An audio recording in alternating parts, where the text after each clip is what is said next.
এই ছবিটা মাত্র ২-৪ দিন আগেরই একটা ছবি শাহবাগে। এটা হচ্ছে মুক্তিযুদ্ধের কোটার পক্ষের শক্তি হচ্ছে এই ১০ জন। আমি গুণে দেখেছি সাদা কাপড়ের উপরে বসা যে ১০ জন মানুষ, এরা হচ্ছে বাংলাদেশের বর্তমান মুক্তিযুদ্ধ কোটার পক্ষে অবস্থান নিয়েছে এবং এত পুলিশ থাকার পরেও মনির ভাই এত পুলিশ থাকার পরেও এখানে এই জায়গায় মাত্র ১০ জন ব্যক্তি কেন উপস্থিত থাকবে বলেন মনির ভাই? যারা মার খেলো তারা হয়ে যাবে মুক্তিযুদ্ধের বিপক্ষে শক্তি।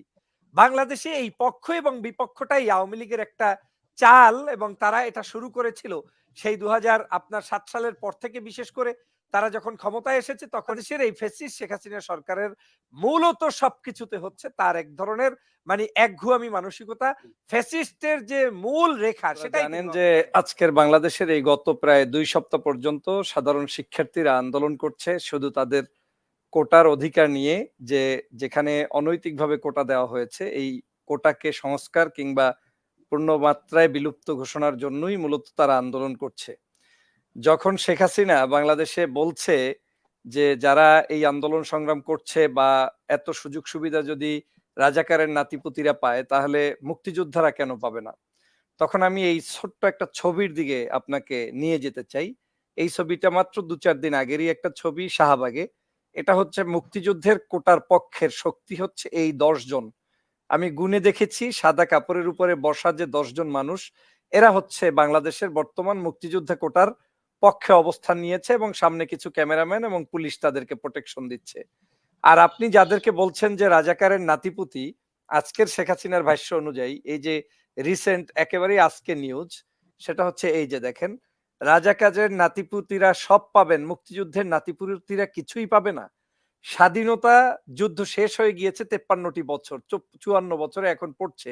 আমাদের সম্ভবত মতিউর স্যার বলারও চেষ্টা করেছেন যে ১৮ বছর ২০ বছর একজন ব্যক্তি তার বয়স এখন স্বাধীনতার সময় ওই বয়স থাকলে এখন তার বয়স ৭২-৭৩ হয়ে গিয়েছে। এর চেয়েও আমি যদি একটু কমিয়ে ধরি যে ১২.৫ বছর বয়স্ক নিয়ম অনুযায়ী যদি কেউ থাকে যে মুক্তিযুদ্ধ চলাকালীন সময় তার বয়স হয়েছে, তিনি একজন মুক্তিযোদ্ধা হিসেবে নাম লেখাতে পারেন ১২.৫ বছর বয়স, তাহলে এখনকার সময় তার বয়স হয়েছে ৬৫-র উপরে। তো ৬৫ বছর বয়স্ক একজন ব্যক্তির এখন কিসের কোটার প্রয়োজন? আর তার সন্তানই বা কোন চাকরিতে এখন ঢুকবে?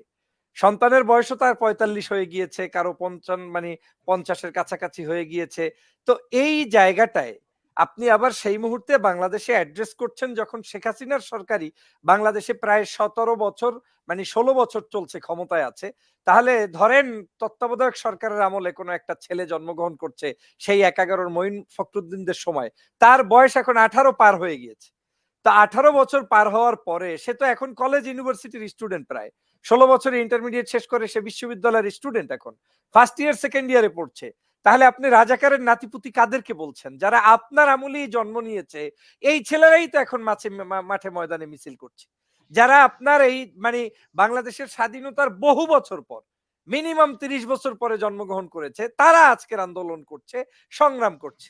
তো তাদেরকে আপনি এইভাবে রাজাকারের নাতিপুতি অ্যাড্রেস করে বলছেন আর তখন আমার মনে হচ্ছে কারো না কারো ষড়যন্ত্র করে সরকার হয়তো বাংলাদেশে মুক্তিযুদ্ধের চেতনাটাকেই ধ্বংস করতে চায় এবং মুক্তিযোদ্ধাদেরকে অসম্মানিত করতে চায়। না এত পুলিশ থাকার পরেও মনির ভাই এত পুলিশ থাকার পরেও এখানে এই জায়গায় মাত্র ১০ জন ব্যক্তি কেন উপস্থিত থাকবে বলেন মনির ভাই? আপনার ১০ জন ব্যক্তি উপস্থিত থাকবে দেখেন।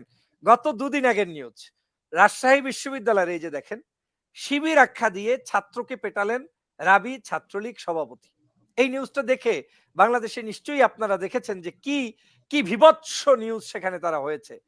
এটা আরেকটি আবরার হত্যার মতো কাণ্ড হতে পারত। একটা ছেলেকে, সাধারণ শিক্ষার্থী, তিনি কোটা সংস্কার আন্দোলনের জন্য ছিলেন, তাকে হলে ডেকে কি বলে বঙ্গবন্ধু হলের ৩২০ নাম্বার রুমের ভিতরে ডেকে নিয়ে তারপরে হল শাখা ছাত্রলীগের সভাপতি এবং তার ওই বিশ্ববিদ্যালয়ের সভাপতি তারা তাকে ৮-১০ জনে মিলে প্রহার করেছে, মেরেছে, ২ ঘন্টা ব্যাপী মারামারি করেছে। তারপরে তাকে ছেড়ে দিয়েছে মানে কি হল থেকে বের করে দিয়েছে। এইরকম একটা নিউজ যখন আমাদের দেশে হয় তখন আপনি তাদেরকে বলবেন মুক্তিযুদ্ধের পক্ষের শক্তি। আর যারা মার খেলো তারা হয়ে যাবে মুক্তিযুদ্ধের বিপক্ষের শক্তি। বাংলাদেশে এই পক্ষ এবং বিপক্ষটাই আওয়ামী লীগের একটা চাল এবং তারা এটা শুরু করেছিল সেই ২০০৭ সালের পর থেকে বিশেষ করে তারা যখন ক্ষমতায় এসেছে তখন এইটা ২০১৩ সালে শাহবাগ তৈরি করেছে। করে তারপরে বাংলাদেশের মানুষকে বিরানি-টিরানি দিয়ে টিয়ে স্কুল কলেজে বিভিন্ন ধরনের তারা দলীয় এজেন্ডা বাস্তবায়নের চেষ্টা করেছে। আজ যখন ওই জিনিস খাচ্ছে না তারা বারবার ট্রাই করতেছে।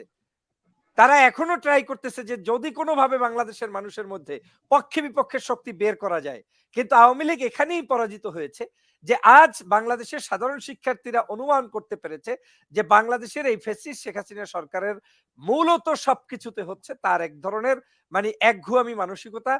ফ্যাসিস্টের যে মূল রেখা সেটাই তিনি বাস্তবায়ন করছেন। দেখেন ২০১৮ সালে আমি ভিডিওগুলো আপনি নিশ্চয়ই বিভিন্ন জায়গায় দেখেছেন যে শেখ হাসিনার বক্তব্য সংসদে দাঁড়িয়ে বলেছে যে কোটাই তাহলে আর লাগবে না। তো কোটাই যখন লাগবে না সেখানে আপনি রাগ বিরাগ হয়ে তো আপনি যাই বলেন না কেন সংবিধানে আপনি বলে সেখান থেকে ২৪ সালে এসে আপনার কোটা কেন?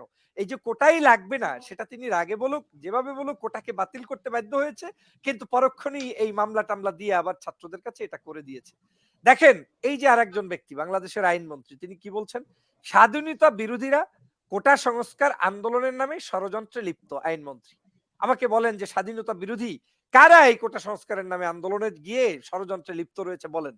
বাংলাদেশে আবার এই গতকালকে আরেকজনে বলছে বিএনপি জামাত কোটা সংস্কারের সাথে মানে কি বলে সংস্কারের সন্তানদের মাঠে নামিয়েছে যুবলীগ সাধারণ সম্পাদক। ভালো কথা। আপনি তো তাহলে মনে করেন যে বাংলাদেশে বিএনপি নামক কোনো দলই নাই। যেই দলের কোনো পাওয়ার নাই, যারা কোনো সংসদে নাই, বিরোধী দলে নাই। আপনি তাকে বলছেন আবার তারাই এদেরকে নামিয়ে দিয়েছে। সমস্যাটা কি জানেন?